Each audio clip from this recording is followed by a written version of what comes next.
अशा असल्यामुळे खूप व्याप्ती मोठी आहे, खूप बारकावे वेगवेगळे मुद्दे. 3 ते 4 मुद्दे मी इथे सांगेन आणि शेवटी लोकशाहीच्या प्रश्नांतर विषयावर 2 कॉमेंट करतो आणि सांस्कृतिक भाग आणि संस्कृती हा जो विषय आहे प्रचंड मोठा विषय आहे. काल वर्ग जात आणि अशी वेगवेगळे जे संरचना आहेत त्याप्रमाणे तो बदलत जातो. मुसलमानांबद्दल बोलायचं झालं तर संस्कृती आणि सांस्कृतिक भाग हा जो विषय आहे तो अनेकांना अजूनही झेपलेला नाही किंवा तो समजत नाही.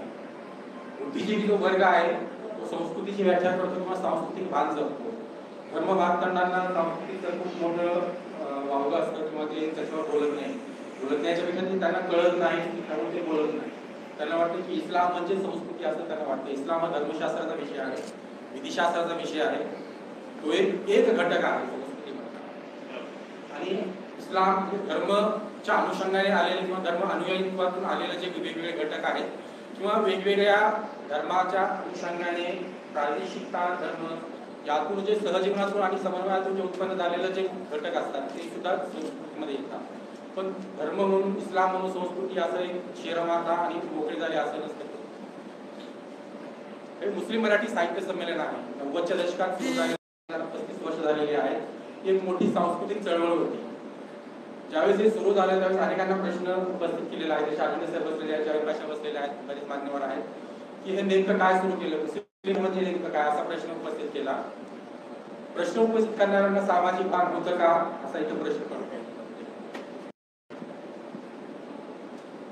सारस्वत टिपिकल जे ब्राह्मणी कल्चर मधून लिहिलेलं साहित्य होतं त्याला नाकारण्याची चळवळ होती. वेगवेगळे साहित्य प्रवाह सुरुवात झालेले होते. त्या साहित्य प्रवाहातून दलित साहित्य आलेले, ख्रिस्ती साहित्य आलेले, वेगवेगळे आदिवासी साहित्य आलेले, त्यातून एक मुस्लिम साहित्य आलेलं आहे आणि मराठी मुस्लिम प्रादेशिकतेचं भान घेऊन ते साहित्य आलेलं आहे. यांनी काय केलं, फक्त सांस्कृतिक भान पुनरुज्जीवित करण्याचा प्रयत्न केलेला नाही तर राजकीय विचार देखील मांडलेला आहे. राजकीय विचार हा साहित्य चळवळीचा खूप मोठा केंद्रबिंदू होता. कारण की ज्यावेळेस ती चळवळ सुरू झालेली होती त्यावेळेस मंडल कमिशन झालेलं होतं, बावळीचं सगळं उद्ध्वस्तीकरण झालेलं होतं. अशा या राजकीय पार्श्वभूमीवर या संघटनेची स्थापना झालेली आहे आणि त्या संघटनेच्या उद्घाटन सत्रात राजकीय विचार मांडू नये असे जर तंबी दिली असेल तर ते दुर्दैवी आहे. राजकीय विचार घेऊन सातत्याने म्हणजे गेली 10 संमेलन आहे, 35 वर्षाचा कालखंड आहे. प्रत्येक परिसमाजामध्ये प्रगल्भ राजकीय विचार आलेला आहे. म्हणजे जावेद पाशा बसलेल्या जावेद पाशांनी पूर्ण आयुष्य त्यांची पुढची 30 वर्ष आता गेली 40-30 वर्ष त्यांना बघतोय. मुस्लिम ओबीसी चळवळ आणि मुस्लिम राजकारण म्हणजे आरक्षणाची चळवळ आहे या साहित्य संमेलनाची देणगी आहे. म्हणजे जात आणि वर्ग हे डिफाईन करून चळवळ पुढे कशी न्यायला पाहिजे हा विचार या चळवळीने, या सांस्कृतिक चळवळीने केलेला आहे, या मुस्लिम मराठी साहित्य चळवळीने केलेला आहे.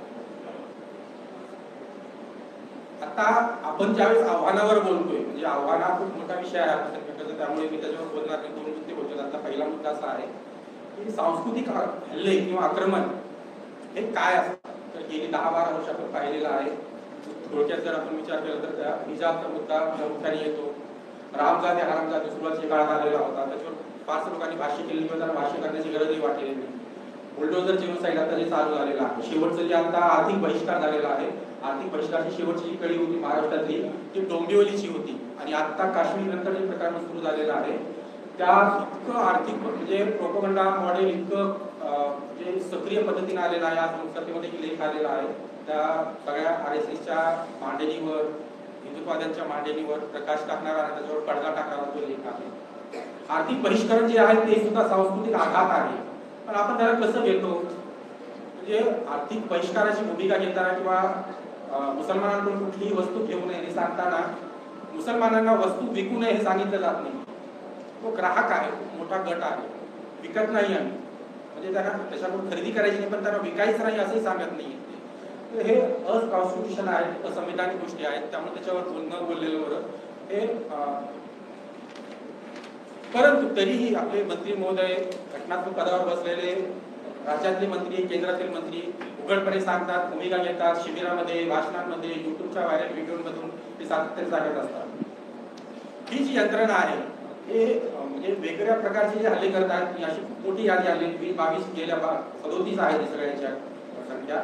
शेवटचं जे आहे ते सरबत जिहाद त्यात आलेलं आहे. अशी राजकीय भाषा मी करत नाही, सांस्कृतिक आहे, सगळे सगळे सांस्कृतिक 32 मुद्दे आहेत पूर्ण. शेवटचा जो होता शरबत जिहाद होता. जिहादच्या नावाने त्यांनी एक आकांड तांडव मांडलेला आहे. त्यांनी काय केलंय की या ज्या विरोधी शत्रू पक्षातल्या चळवळी आहेत किंवा शत्रू पक्षातल्या संघटना आहेत, त्यांनी इस्लाम आणि इस्लामचं धर्मशास्त्र न समजून घेता इस्लामचा राजकीय विचार समजून घेण्याचा प्रयत्न केलेला आहे आणि प्रचंड इस्लामचे विद्वान जन्मात घातलेले आहेत. म्हणजे कधी कधी वाटतं तलाकच्या प्रकरणामध्ये टीव्हीवरच्या त्या पॅनलमध्ये बसलेले होते सगळेजण RSSचे आणि ते इस्लाम आम्हाला सांगत होते. तर कधी कधी आम्हाला असं वाटत होतं की खरंच आम्हाला इस्लाम माहिती नाहीये का, किंवा आम्ही यांच्याकडून RSS लोकांकडून इस्लाम शिकावा. यांनी काय केलंय की म्हणजे इस्लामचा राजकीय आणि तो वादग्रस्त जो भाग आहे तो घेतलेला आहे आणि प्रत्येक चर्चेमध्ये एकच विचार ते सातत्याने मांडत असतात, कारण यांचं त्या प्रकारचं प्रशिक्षण झालेलं असतं. पण आमच्याकडून म्हणजे बुद्धिजीवी वर्गाकडून किंवा लिबरल सेक्युलर वर्गाकडून ती जी म्हणजे तो जो विचार वादग्रस्त विचार घेऊन इस्लामवर अटॅक करण्याची जी पाळी आहे त्याच्यावर आलेली आहे. काउंटर म्हणून कोणी रामायण महाभारतातल्या ज्या त्रुटी आहेत त्याच्यावर बोलत नाही, कारण त्यांना ते बोलायचं नसतं. यासाठी बोलायचं नसतं की तेरा धर्म तुझे मेरा धर्म मुझे, धर्मावर आक्षेप नोंदवण्यासाठी ते बोलत असतात. पण त्यांना सगळं माहिती असतं, त्यांना उत्तर देता येतं. रामायणचे पुरावे काढून, पेरियारचे संदर्भ काढून, कोट काढून, फुलेंचे विचार काढून उत्तर देता येते, पण ते देत नाही. पण तरी त्यांनी इस्लामवर इतकं प्रचंड म्हणजे राजकीय आघात केलेला आहे, सांस्कृतिक केलेला आहे. यांनी काय केलंय, फक्त इस्लामचे अभ्यासक नोंदवलेले नाहीये किंवा तयार केलेले नाहीये. यांनी ना मदरसे तयार केलेले आहे. उत्तर प्रदेशमध्ये काही शहरामध्ये मदरसे स्थापन केलेले आहेत. त्यांनी RSS आणि मदरसे त्यांनी का स्थापन केले असा प्रश्न पडतो. का केलंय यांनी, त्यांना माहिती आहे की इस्लामचे भाष्यकार म्हणून समाजामध्ये जाणे किंवा समाजाचं उद्ध्वस्तीकरण करणे इतकं पुरेसं नाही. त्यासाठी उलेमा तयार करावा लागणार आहे, हाफिज तयार करावा लागणार आहे. म्हणजे त्यांना अजूनही असं वाटतंय की मुसलमानांचा जो सगळा विचार असतो किंवा त्यांचं जे सगळं अवलंबन असतं ते धार्मिक धर्ममार्तंडावर असतं. त्यांना अजूनही त्यांना वाटतं तसं. त्यामुळे ते मदरसेमधून हाफिज उलेमा आणि विद्वान तयार करत आहेत. त्यासाठी त्यांनी मदरसे स्थापन केलेले आहेत. आणि हे जे सगळे मदरसे आहेत, मदरशामधून जे प्रोडक्शन बाहेर पडणार आहे, जे विद्यार्थी बाहेर पडणार आहेत, हे देशभरात वेगवेगळ्या ठिकाणी वेगवेगळ्या मस्जिदमध्ये जाऊन, विद्यापीठामध्ये जाऊन, मक्तबमध्ये जाऊन ते शिक्षकाच्या भूमिकेत येणार आहे. आता हे RSSच्या विचारसरणीमधून किंवा त्यांच्या मदरस्यांमधून, त्यांच्या संचलित केलेल्या वेगवेगळ्या मदरस्यांमधून हे शिक्षक ज्यावेळेस बाहेर पडेल तो विद्यार्थ्यांना कुठले शिक्षण देणार आहे याबद्दल अधिक सांगण्याची गरज आहे. दुसरं यांनी काय केलेलं आहे, अजून यांनी टेलिमुल्ला नावाची एक संकल्पना डेव्हलप केलेली आहे. जे टेलिव्हिजनवर जो बसलेला मुल्ला असतो तो राष्ट्रीय चळवळीचा किंवा राष्ट्रीय संघटक असतो. प्रत्येक चळवळीचा कुठली संघटना कुणालाही माहिती नाही, कारण आता मी गेली 30 वर्ष 25 वर्ष या सगळ्या चळवळीमध्ये आहे. ज्यावेळेस अशा अनेक वर्ष या सगळ्या चळवळीमध्ये आहेत. त्यांना माहिती असते, ज्यावेळेस कशाला ते माहिती असेल की कुठलीही संघटना अशी एकदम अचानक स्पॉन्टेनियसली उदयास येते आणि त्याचा राष्ट्रीय अध्यक्ष असतो तो टेलिमुल्ला. आणि हे टेलिमुल्ला जो असतो तो टाळी अशी लटकवलेली असते, टोपी असते, शेरवानी असते आणि अशा लोकांना तिथं बोलवलं जातं आणि त्यांना सांगितलं जातं की टीव्हीमध्ये काम केलेलं आहे, त्याच्या आधीचं सेशन झालेलं आहे, त्यामुळे त्याच्यावर बोलणार नाही मी टीव्हीमध्ये काम केलेलं आहे. तर मला माहिती आहे, मी जो पॅनल प्रोड्युसर असतो मी काय करतो, मला आज असा विषय मी घेतलेला आहे म्हणजे दंगलीचा विषय, नागपूरच्या दंगलीचा विषय घेतला. नागपूरच्या दंगलीचा विषय तो बाजूला पडला.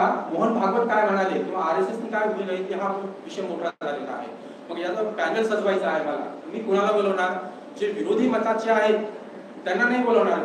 मी काय करणार, माझे जे पॅनलिस्ट आहेत 1 2 3 RSS विपा किंवा त्याच्या तत्सम संघटनांचे समर्थक त्यांना बसवणार तिथं आणि त्या 2 मी बळीचे बकरे आणणार. ते दाढी आणि टोपीवाले असतील.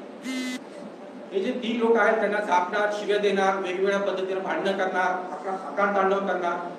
असे जे बळीचे बकरे असतात ते मौलाना असतात, राष्ट्रीय संघटनेचे संघटक असतात. ते त्यांना बोलवलं जातं. कानामध्ये तो अँकर असतो, त्याच्या माईक असतो आणि जो बसलेला वक्ता असतो, प्रवक्ता, त्याच्या सुद्धा कानामध्ये माईक असतो आणि ते इन्स्ट्रक्शन देत असतात. प्रोड्युसर पॅनलवर बसलेला जो प्रोड्युसर असतो तो अँकरला इन्स्ट्रक्शन देत असतो आणि अँकर काय करतो, तो पॅनलिस्टला सांगत असतो. आपण अशा अनेक व्हिडिओ पाहिलेले आहेत. एक व्हिडिओ असा होता की एक महिला उठली आहे आणि त्या मौलवीच्या कानाखाली मारली. एक व्हिडिओ आपण पाहिलेला आहे. हे असा जो ड्रॅमॅटिक सीन तयार करण्यासाठी सुद्धा पॅनल प्रोड्युसर सूचना देत असतो अँकरला आणि अँकर पलीकडून सूचना देत असतो तो त्या जो प्रवक्ता असतो त्याला. तर हे टेलिमुल्ला नावाचे जे प्राणी आहेत ते अशा प्रकारे आलेले आहेत आणि हे टेलिमुल्ला आता न्यूज लॉन्ड्रीने लेख लिहिलेला छोटासा लेख आहे, त्या 3 टेलिमुलाच्या मुलाखती आहेत. ते काय म्हणतात की आम्ही RSSच्या विचारांचे समर्थक आहोत ते म्हणतात. अजूनही तो अवेलेबल आहे टेलिमुला.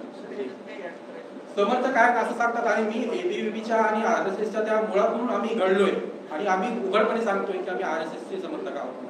पण कोण आहेत ते? मौलाना आहे, अखिल भारतीय संघटनेचे राष्ट्रीय अध्यक्ष आहे. असे हा सुद्धा एक सांस्कृतिक आघात आहे, सांस्कृतिक हल्ला आहे. आपण याच्यावर विचार नाही करत. तिसरा यांनी काय केलंय की संधी साधून लोक आहेत वेगवेगळ्या प्रकारचे, त्यांना वेगवेगळ्या प्रकारचे लाभ मिळत पाहिजे असतात. एक लाभ असतो ते म्हणजे संघटनेमधून किंवा मुस्लिम समुदायामधून तो एक बाजूला टाकलेला असतो, त्याला वेगवेगळे कारण असतात. तो कधी कधी खूप स्वार्थी असतो, लुटारू प्रकारचा असतो, तो चंपू असतो. असे जे लोक बाजूला टाकलेले असतात ते लोक असे निवडतात आणि त्यांना काय हवं असतं? चंपूगिरी हवी असते, प्रसिद्धी हवी असते, पैसा हवा असतो. अशा संधीसाधू लोकांना ते सामावून घेतात आणि वेगवेगळ्या विंग तयार करतात आणि विंग करून काय करतात की मुसलमानांना उपदेश द्यायला लागतात. ते म्हणजे तो जो असतो निर्बुद्ध असं म्हणत नाही त्यांना, सामान्य किरकोळ माहिती असलेला तो व्यक्ती असतो, तो राष्ट्रीय संघटनेचा पदाधिकारी होतो आणि तो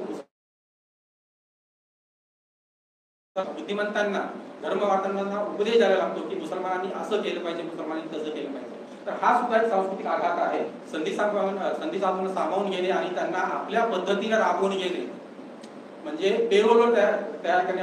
आम्ही जे सांगतो, आमचा जो टूल किट आहे, ती आमची जी अजेंडा आहे तो तुम्हाला त्यामार्फत पाठवायचा आहे, तुम्हाला लोकांमध्ये सांगायचा आहे. हे जे लोक असतात हे लोक मुसलमानांच्या सांस्कृतिक सोहळ्यामध्ये जातात, जमातमध्ये जातात, मस्जिदमध्ये जातात, वेगवेगळ्या समारंभामध्ये जातात, बसतात तिथे आणि तो त्यांना जो सांगितलेला विचार आहे तो सांगत असतात. हा सुद्धा एक सांस्कृतिक आघात आहे. आपण विचार करणार का याच्यावर? तो एक भाग आहे. साधारण कुणीच विचार करत नाही. दुसरी गोष्ट असं आहे की लोकशाहीचा आधार घेऊन, म्हणजे बाबासाहेबांचं इथं तात्काळ चर्चा होती 2 दिवस झाले. बाबासाहेबांनी म्हटलं होतं की लोकशाहीचे जे संचालनकर्ते असतील त्याच्यावर लोकशाहीचं अवलंबन किंवा लोकशाही कशा पद्धतीनं कार्यरत राहील याचं भवितव्य टिकलेलं असेल. आता पार्लमेंटमध्ये याच संघटनांचा किंवा यांच्याच कायद्याचा आधार घेऊन मंत्री खोटं बोलतात. बिलासंदर्भात मंत्री खोटं बोलले की सचिव समितीने सांगितल्यामुळे आम्ही एक नॉन मुस्लिम सदस्य त्यात ठेवतोय, खोटं बोलले मंत्री महोदय. असे अनेक प्रकारचे हल्ले सांस्कृतिक म्हणजे लोकशाहीचा आधार घेऊन ते सांगत असतात. मंत्री महोदयांना शिव्या देत असतात पार्लमेंटमधून. 21 तारखेला संपतात. यासाठी काय करायला पाहिजे की मंत्री महोदयांना हल्ले करतात किंवा लोकशाहीचा आधार घेऊन वेगवेगळ्या पद्धतीनं अटॅक करत असतात. मग आपण काय करतोय? आपण इथं काय करतोय की राजकीय होत नाहीत मुस्लिम कधीच. मुस्लिम राजकारणावर चर्चा करायला त्यांना प्रचंड आवडतात, समाजकारणावर चर्चा करायला प्रचंड आवडतात, धर्मकारणावर चर्चा करायला प्रचंड आवडतात. पण राजकीय होत नाही, धर्ममार्तंड होत नाही आणि सामाजिक विज्ञान होत नाही, समाजशास्त्रज्ञ होत नाही. त्यामुळं मला वाटतं की आपण जास्तीत जास्त राजकीय होण्याचा प्रयत्न केला पाहिजे, जास्तीत जास्त सामाजिक होण्याचा प्रयत्न केला पाहिजे आणि जास्तीत जास्त धर्मतत्वज्ञान शिकून घेतलं पाहिजे. कारण की धर्मतत्वज्ञानासाठी इतरांवर अवलंबून राहण्याची गरज नाही. इस्लाम तसं ते तरतूद तशी ठेवत नाही. तर तोच आहे शेवटचा मुद्दा असा आहे की जास्तीत जास्त राजकीय होणं गरजेचं आहे. जोपर्यंत राजकीय आपल्याला भान येणार नाही तोपर्यंत या प्रश्नांचा गुंता सुटणार. थँक्यू.